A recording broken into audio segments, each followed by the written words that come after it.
오늘 이슈 완전 정보 김성훈 변호사와 함께 얘기 나눠보겠습니다. 어서 오세요. 안녕하세요. 자, 김 변호사님 방금 리포트 보셨지만요. 9시 이후에는 배달 외에는 안 되는 거죠, 지금? 상황은? 네, 그렇습니다. 지금 9시 이후 어떻게 보면은 저녁 시간에 술자리 영업을 주로 하는 그런 곳 같은 경우에는 사실상 영업이 중단된 것이나 그렇죠. 마찬가지고요. 예. 이제 이런 비말 감염이 여러 가지 지금까지 경과들이 나타났을 때 카페나 음식점에서는 누구나 이제 마스크를 벗고 있지 않습니까? 그런 경우에서 무제한적으로 확산될 수 있기 때문에 필요 불가결하게 이번 이런 조치가 내려진 것으로 보입니다. 말씀하셨지만 일단 야식 음식점이나 이런 데는 배달을 하면 되지만 주점 같은 경우는 사람들이 모여서 같이 술 마시는 경우는 9시 넘어서 보통 가지 않습니까? 그런 네. 데는 아예 영업의 어떤 거의 전면 중단이랑 거의 비슷한 얘기죠, 지금 상황이. 네, 그렇습니다. 이번에 그래서 이 조치를 2.5단계라고 이야기를 했죠. 예. 원래 3단계라고 한다면 완전한 셧다운이 되는 건데 그렇지는 않다 하더라도 집단 감염이 충분히 발생할 수 있는 사업장, 그 위험성이 높은 사업장부터 일단은 닫은 거라고 볼 수 있고요. 굳이 보자면은 이제 체류 시간의 차이가 있는 것 같습니다. 그러니까 점심에 간단히 밥을 먹고 나오는 것과 저녁에 길게 모임을 갖는 것들의 성격상 차이가 있기 때문에 그런 부분에 있어서 방역상 위험성이 더 높다라고 판단해서 그런 영업장에 비해서 먼저 이제 이런 제한 조치를 취한 것으로 보여집니다. 네, 오늘 천만다행으로 200명대로 줄긴 줄었는데요, 신규 확진자가. 네. 그런데 이게 막 어떤 상황에 따라서는 이 2.5단계 조치가 더 연장될 수도 있고요, 혹은 또 강화될 수도 있고 이런 상황입니다. 그러면 자영업자분들의 고통은 정말 그 말로 표현할 수 없이 좀 커질 것 같습니다. 지금 이 네. 사실상 영업 중단 상태이기 때문에요. 사실 저희들이 그래서 재택근무 얘기도 많이 하는데요. 어떻게 보면 우리나라 여러 업종 중에서 재택근무를 계속 할 수 있는 업종이 정말 그런 근로자들은 제한적이고요. 그렇죠. 사실 이런 상황이 되면은 대부분의 사람들은 일자리와 생계를 걱정할 수밖에 없는 상황입니다. 예. 그래서 결국 방역상으로 최선의 조치를 취하는 것과 함께 이런 부분에 있어서의 어떤 삶의 안정성을 어떻게 지켜줄 수 있는지도 같이 고민해볼 시점에 이르렀다고 생각합니다. 동시에 이런 사태가 빨리 확진자 수가 줄어들어서 정상적인, 그래도 어떤 방역 지침을 지키면서 정상적인 생활을 할 수 있는 때가 빨리 오도록 모두 같이 협조를 해야 될 것 같습니다. 네, 다 자발적인 협조가 필요해 보이고요. 아까 뉴스에 나온 것처럼 또 다른 곳에서 저렇게 이렇게 술자리 모임을 가지고 이런 것들 또한 결국은 이 고통을 더 길게 만드는 것이기 때문에 네. 모두가 같이 협력할 필요가 있어 보입니다. 편의점에서 어떤 모여서 술을 하는 것 자체는 지금 지침에는 어긋나는 게 아닌가요? 어떻습니까? 지금 네. 규정상은. 원칙적으로 이제 편의점 같은 경우에는 일반 음식점처럼 술과 음료를 파는 이제 좌석을 제공할 수 없는 구조로 되어 있습니다. 예. 다만 이제 그걸 사갖고 나가가지고 거기서 쓸 수는 있을 뿐인데요. 거기 테이블에서 그렇죠. 테이블이 있잖아요. 예, 거기는 원칙적으로는 이제 영업행위의 장소로 보지는 않는 것이죠. 예. 그렇기 때문에 현재는 이제 그것이 사각지대로 되어 있는데 문제는 거기서도 얼마든지 감염이 발생할 수 있기 때문에 예. 거기에 대한 조치까지도 필요할 것 보이고요. 무엇보다 참여하는 모든 시민들이 이 부분에 대한 큰 경각심을 가지고 이 고통을 최대한 빨리 끝내는 것에 동참할 필요가 있어 보입니다. 그렇습니다. 하나하나 좀 세부적으로 보면요. 프랜차이즈 커피점은 앉아서 먹을 수가 없고 어떤 동네 소규모 커피점이나 음식점은 앉아서 먹을 수가 있고 이건 어떤 차이인가요? 사실 방역적인 효과 면에서는 어떤 그렇죠. 차이가 있는지는 잘 모르겠습니다. 예. 왜냐하면 똑같은 카페이기 때문이죠. 근데 다만 이제 프랜차이즈 같은 경우에는 일부 이제 관련돼서 좀 대형 업체다라는 인식이 예. 있고 경제적으로 좀 버틸 수 소상공인들의- 있다는 고려도 그렇죠. 좀 있는 것 네, 같죠? 소상공인 같은 경우는 그렇지 못하다는 판단이 있어 예. 보이는데요. 다만 현실적으로는 이제 프랜차이즈라고 하더라도 가맹점주가 관련돼서 모든 것들을 사실상 책임지는 구조도 많이 있기 때문에 이런 식으로 일률적으로 또 규제를 나눠서 하는 것들은 또 다른 문제를 제기할 수 있다고 또 생각합니다. 다른 공정의 문제가 약간 있겠군요. 그렇습니다. 예. 네. 학원이나 체육시설은 어떻습니까? 학원이나 체육시설은 지금 모두 다 이제 소위 말해서 비대면으로만 할 수 있도록 조치가 내려졌고요. 다만 이제 학원이라는 거 우리가 일반적으로 알고 있지만 좀 다른 것 중에 교습소라는 게 예. 있습니다. 학원이라는 것은 학원법상 10인 이상이 30일 이상의 교습 과정으로 하는 걸 학원이라고 하고요. 그래서 과외 교습이라든지 소규모 바이올린 교습이라든지 이런 것들은 이번 명령의 대상에서는 제외가 됐지만 앞으로는 또 포함될 가능성도 배제할 수 없습니다. 교습과 학원의 차이는 인원의 차이인가요? 네, 인원과 교육 과정의 어떤 정도의 차이고요. 예. 관련된 등록 요건들도 조금 다르기는 합니다. 예. 그렇다면 체육시설, 지금 헬스클럽은 안 되는 거죠, 운영이? 네, 다 문 닫았습니다. 그거는 인원에 상관없이요? 그렇습니다. 예, 그것도 비말이나 뭐 이런 문제겠죠. 네, 과거에 이제 그 전에 2단계 조치로 격상이 됐을 때는 이것과 관련해 가지고 몇 인 이상의 시설로 제한이 됐다면은 지금은 학원과 체육 시설 다 일괄적으로 이제 어떻게 보면은 대면에서 집합해서 할 수 없도록 조치가 내려진 상태입니다. 예. 그렇다면 지난 주말에도 역시 비대면 예배를 그렇게 강조했는데도 강행한 교회들이 있었습니다. 네. 어떻게 해야 되나 싶은데요. 처벌은 어떤 게 가능한가요, 지금? 네, 지금 일단 집합 제한 명령을 위반할 경우에는 벌금 300만 원이 최대로 이제 형사적인 처벌이 가능할 수가 있고요. 무엇보다도 이제 거기서 또 확진자가 발생할 경우에는 그로 인한 여러 가지 비용에 대한 구상권을 청구할 수도 있습니다. 그래서 저는 이제 이 부분에 대해서 대면 예배를 굳이 강행을 하더라도 굉장히 이제 방역적인 조치를 굉장히 철저히 준수를 해가지고 그 안에서 감염자가 안 나올 수 있도록 최대한의 조치를 해야 하는데 일부 곳 중에서는 이제 그렇지 않고 계속적으로 뭐 식사를 같이 한다든지 이런 모임들을 계속 하고 있기 때문에 또 확산이 되는 부분들이 있습니다. 그래서 엄중하게 생각하고 신도들과 그리고 지역사회 건강을 챙긴다는 그런 책임감을 가지고 조치를 취하기를 바랄 뿐입니다. 그리고 만약에 방역 지침을 어겨서 확진자가 발생하고 그 확진자 어떤 전파의 그 장소, 전파의 온상 역할을 했으면 당국 입장에서는 철저하게 구상권을 행사해야 될 것 같습니다. 그 네. 직업이나. 이미 그것이 진행이 됐고요. 지난 대구에서 이제 확산이 됐을 때 관련돼서 이제 신천지 교회나 신천지와 관련돼서도 지금 민사소송이 이미 소장이 접수가 돼서 제기가 된 상태입니다. 예. 그래서 앞으로도 이런 형태의 소송이 여러 가지로 이루어질 것이 보이고요.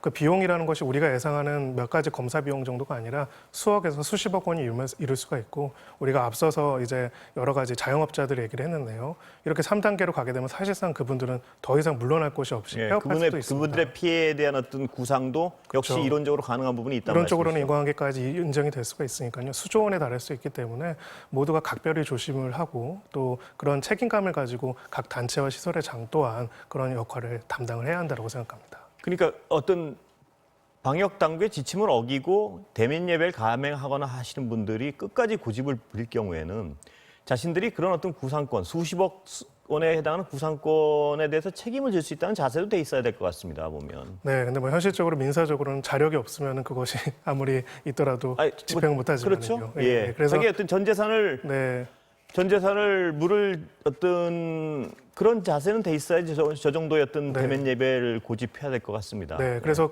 그런 위험성이 있다는 걸 충분히 인지하면서 정말 철저하게 좀 과도하다 싶을 정도의 방역상 수칙을 준수한 상태가 아니라면은 그렇게 할 의사와 능력이 없다라면은 그렇지 말아야 한다고 생각합니다.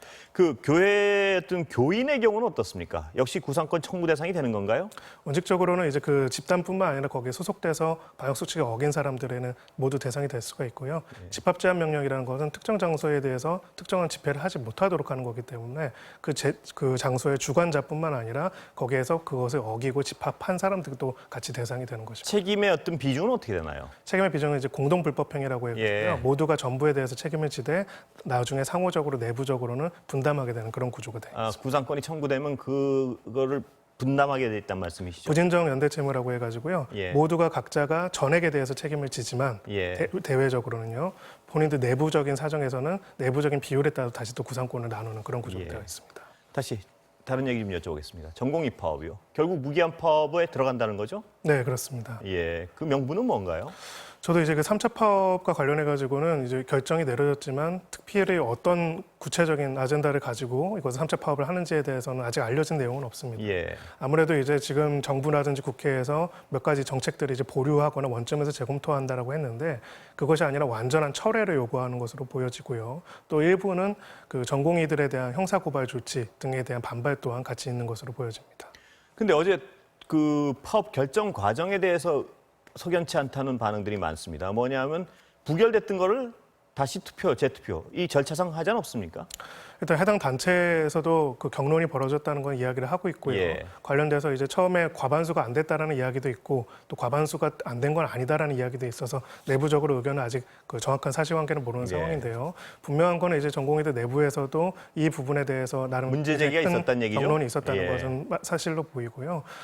그래서 이제 이 내용에 대해서는 그 과정도 중요하지만은 앞으로 파업이라는 것도 결국 하나의 집단 행동으로서 의사를 표명하는 것인데 이렇게 의사를 표명하는 것이 과연 그 의사를 제대로 전달하고 국민들을 설득하는데 도움이 되는 것인지 아니면 오히려 그 명분과 의사는 제대로 전달이 안 되고 비난만 삼게 되는 것인지에 대해서 내부적으로도 많은 고민이 있을 것이라고 생각을 합니다. 그 내부적으로도 고민이 있어야겠지만 문제는 어떤 이 지도부가 구성원들의 의견을 좀 다른 방향으로 왜곡되게 이끌었다는 어떤 정황도 나오는 것 같아서 좀 문제가 되는 것 같은데요. 네, 그런 부분도 있고요. 예. 이게 집단 행동이기 때문에 일부 이탈자가 나오기 시작하면은 사실은 의미가 없어진다는 부분도 있다 보니까 이제 지도부에서 그렇게 하는 겠고 그거에 또 앞서서 여기 의대생들도 이번에 국시 거부 같은 경우에도 마찬가지 현상이 벌어지고 있습니다.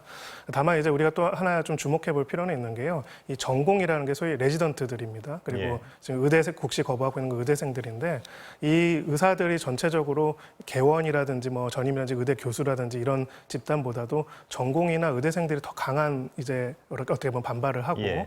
집단 행동으로 나서는 이유 중에 또 하나를 보면은 이들 같은 경우에는 소위 협상력이라든지 어떤 의사결정에 있어가지고 목소리를 낼 수 있는 창구가 사실상 별로 없는 예, 거고요. 예. 그런 부분에 있어가지고 또 집단 행동으로 나선 부분도 있기 때문에 이런 저런 점들을 고려해가지고 이제 업무 개시 명령이나 형사 고발의 조치가 만약에 더 확대되고 심해진다면은 결국은 지금 대형 병원들은 이렇게 몇 시간 안 자고 버티는 전공의들로 운영이 되고 예. 있거든요. 어떻게 보면 의료 공백이 더 심해질 수도 있기 때문에 적절한 타협점을 찾는 것이 꼭 예. 필요하다라고 생각을 합니다. 근데 문제는 의사결정 과정에서 아까 잠깐 여쭤봤지만 정부와 협상한 내용이 제대로 전달 안 됐다. 이런 보도도 꽤 많이 있습니다. 무슨 네. 얘기냐면 정부가 여기까지 어떤 협상을 했는데 그 내용이 전달이 안 된 상태에서 투표를 했다. 네. 이런 어떤 일부 보도 내용도 여기저기 나오고 있습니다. 네, 그렇습니다. 그렇다면 그건 의사결정 과정에 굉장히 심각한 어떤 장애 사항 아닌가요? 어떻습니까? 네, 그렇습니다. 그런데 여기에 어떤 이제 대한의사협회 같은 공식적인 규모 있는 단체라기보다는 예. 약간은 좀 임시적인 뭐 비상대책위원회들로 구성됐기 때문에 의사결정 과정 자체에서 어떤 민주성이나 합리성 부분에 있어서는 당연히 의문스러운 부분들이 있고요. 지금 내용은 결국은 중요한 거는 이 파업을 빨리 중단해서 빨리 복귀하도록 하는 것이 굉장히 제1선이고요. 이렇게 되려면은 정부와 또 이 전공의 단체들, 학생 단체들 사이에서 일종의 의사에 대한 서로의 정보와 의사 내용에 대해서 좀 투명하게 확실하게 신뢰를 회복할 수 있는 방안들을 마련해 놓을 필요도 있어 보입니다. 지금은 마치 정말 치킨 게임처럼 그렇습니다. 이쪽에서는 이제 형사 고발을 하고 의사 면허를 취소시킨다 이런 것까지 나오고 있고 이쪽에서는 무기한으로 파업을 하고 있다라는 것만 나오는 것들은 어떤 쪽으로도 바람직하지 않아 보입니다. 그렇습니다. 그런데 문제는 정부가 어제 협상안으로 제시한 것 중에 하나가 원점에서 재검토한다. 코로나가 끝날 때까지. 네. 근데 제3자 입장에서 저희가 언론에서 이렇게 보면 정부가 원점에서 재검토한다는 얘기까지 양보안을 내놨는데 전면 파업에 들어간다는 것에 대해서 상식적으로 저건 정부한테 어떤 백기토항을 요구하는 것 같은데요. 네. 좀 과도한 거 아닌가 하는 생각이 들 수밖에 없는데 어떻습니까? 네, 파업이라는 것도 결국 의사표명이기 때문에 출구가 있어야 합니다. 예. 그렇다면 뭘 원하는 것이고 구체적인 명분은 무엇인지 철회라는 것은 원점 재검토랑 사실은 같은 말이죠. 글쎄요. 네, 그런데 그럼에도 불구하고 이제 계속 파업을 이어가거나 추가를 하려고 한다면은 도대체 그러면 어떤 부분에서 목표를 하고 있고 어떻게 해야 신뢰가 회복될 수 있는지를 구체적으로 제시를 해야 할 것 같고요. 그런 것이 없이 굉장히 위험할 수 있고 사람의 목숨이 잃을 수도 있는 파업을 계속 진행하는 거는 오히려 그 전달하고자 하는 의사는 전달하지 못하면서 그 내용에 대한 비판, 그 형태에 대한 여론의 악화를 불러올 수 있는 상황 같은데요. 그렇습니다. 왜냐하면 네.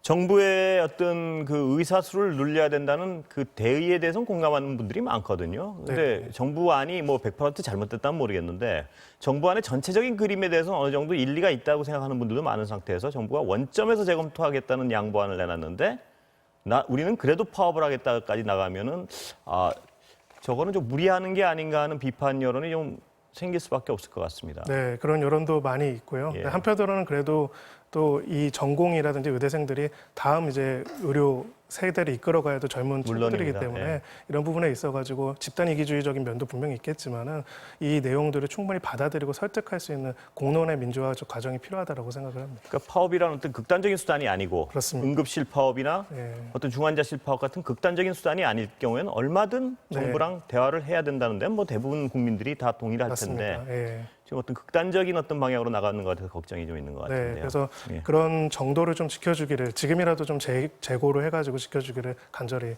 모두가 바라고 있는 것으로 보입니다. 예. 다른 얘기로 좀 넘어가 볼까요? 이재용 삼성 부회장 네. 기소 여부 결정되죠? 올해? 네.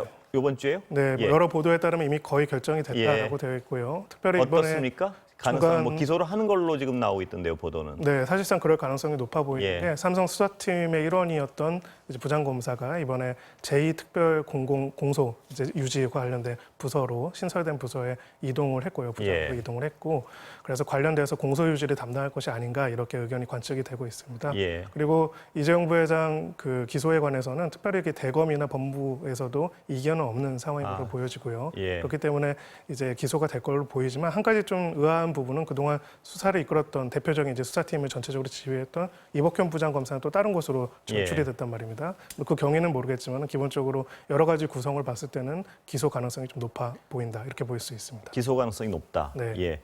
근데 윤석열 총장 자체는 수사팀장의 유지를 요구했는데 이번 인사에서 바뀐 것 같단 말입니다. 네. 그건 어떤 해석이 가능한 건가요? 사실 그건 좀 굉장히 의아한 부분입니다. 예. 그러니까 뭐냐면은 보통 이제 중요한 수사인 경우에는 직관이라는 표현을 씁니다. 저희들은. 그러니까 예. 뭐냐면은 수사팀 수사 검사가 공소 유지까지 담당을 하거든요. 예. 그동안에 국정농단 사건이라든지 이런 것들도 다 그렇게 이루어졌는데 그렇기 때문에 기소를 할 것이라는 것이 기본적으로 위에 전제라면 인사권자의 전제라면은 수사팀을 그 관련돼서 기소까지 같이 하도록 하는 거, 공소유지도 담당하게 하는 게 뭐 특별하게 다른 사건이 아니라면 대부분의 예. 사건에서는 일관된 원칙이었습니다. 예. 근데 기소를 할 방침과 분위기다라는 내용은 나오는데 수사팀의 핵심적인 그래서요. 검사는 예. 전보됐다는 거는 굉장히 이례적인 것이고요. 이거는 아마 이번에 이 기소 결정 외에 다른 요인들이 있지 않을까라고 추측할 수 있을 뿐인 것 같습니다. 혹시라도 수사팀이 기소를 하지 않을까 봐 뭐 이런 건 아닌가요? 근데 아마 그럴 가능성 매우 낮아 보이는 게요. 예. 수사팀이야말로 그 글쎄요. 어느 예. 그것도 당장자보다 앞뒤가 안 맞죠? 가장 예. 기소를 하고자 할 것이고요. 그렇기 때문에 영장 청구까지 했던 거 아니겠습니까? 예. 그러니까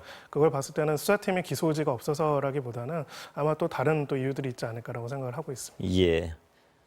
그 다른 얘기 좀 여쭤보면요. 한 여행 채널 네.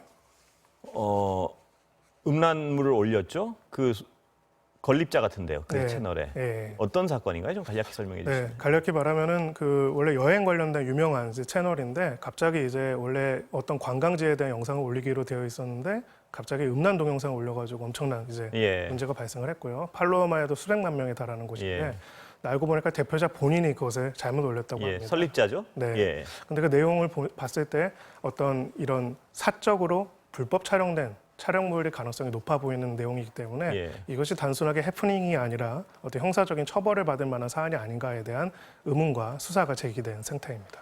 그렇다면 쟁점은 그 촬영물이 불법 촬영물인지가 하나 있을 것 같고요. 그렇습니다. 그다음엔 그 촬영물을 본인이 제작했는지 아닌지 여부가 있을 텐데 본인은 본인이 제작한 건 아니라고 얘기하는 것 같습니다. 네. 근데 불법 촬영물은 맞는 것 같습니다. 그건. 네.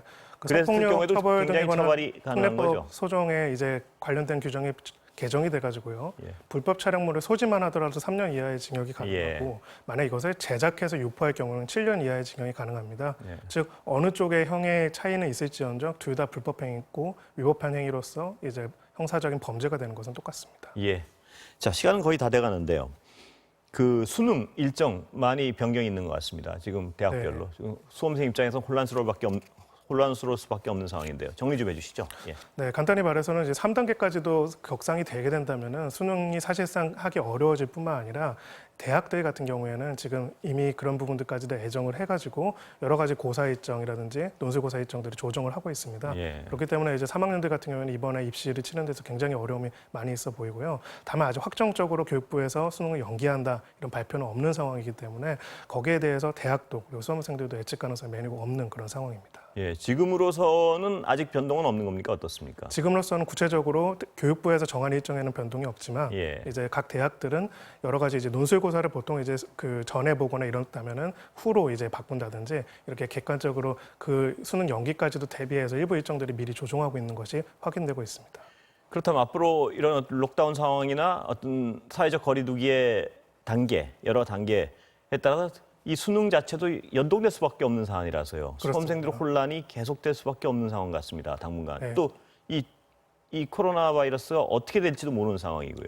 그러니까 이것을 뭐 누구도 예측할 수는 없지만은 분명한 거는 예측 가능성이 어느 정도는 있어야겠죠. 예. 가령 이제 어느 정도 단계 이상이 되거나 어느 정도 확진자가 나올 경우에는 이렇게 간다라는 컨텐츠 플랜을 교육부 차원에서도 내부적으로 마련을 해야 하고요. 예. 일부 내용에 대해서는 그 부분에 대해서 수험생들이나 대학들도 준비를 할 수 있도록 조금은 정보를 공유하는 것도 필요할 것 같습니다. 예. 그냥 현 단계에서는 검토하지 않는다는 이야기만으로는 이런 혼란들을 막을 수가 없기 때문이죠.